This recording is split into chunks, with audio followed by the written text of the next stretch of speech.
সবাইকে আন্তরিক ধন্যবাদ। এই মুহূর্তে আমি দাঁড়িয়ে আছি সংসদ ভবনের দক্ষিণ প্লাজায়। আপনারা জানেন গত 12 তারিখে সারা বাংলাদেশের 300 আসনে নির্বাচন হয়েছে। তার ধারাবাহিকতায় আজ সকাল 11টার কিছুক্ষণ আগে বিএনপিপন্থী যারা রয়েছেন প্রায় 212 জন এমপি শপথ নিয়েছেন। এই মুহূর্তে দক্ষিণ প্লাজা সংসদ ভবনের আপনাদেরকে সরাসরি আমি লাইভে সংযুক্ত রয়েছি। আপনারা জানেন সকাল থেকে এই সংসদ ভবন এলাকায় প্রায় অনেক আইন শৃঙ্খলা বাহিনীর যারা রয়েছেন কর্মকর্তা রয়েছেন নিরাপত্তা দায়িত্ব পালন করছেন। আপনারা জানেন 297টি আসনের মধ্যে বিএনপি 209টি আসনে সংসদ সদস্য হিসাবে নির্বাচিত হয়েছেন। এরা জাতীয় নাগরিক পার্টির 6 জন এবং স্বতন্ত্র প্রার্থী 7 জন প্রার্থী রয়েছেন। এছাড়া মালদ্বীপের প্রেসিডেন্ট এই সংসদ সদস্য নির্বাচনের পরেই এই শপথ বাক্য পাঠ অনুষ্ঠানে এসেছেন। এছাড়া আমরা আপনাদেরকে আরেকটু জানি 212 জন সদস্য নিয়ে বিএনপির তারেক রহমান সাহেব এই সংসদ অধিবেশনে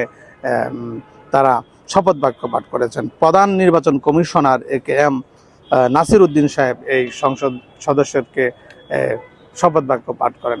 সবাই ভালো থাকবেন ও সুস্থ থাকবেন এই কামনায় আমি দক্ষিণ প্লাজা সংসদ ভবনের দক্ষিণ প্লাজা থেকে সংযুক্ত ছিলাম।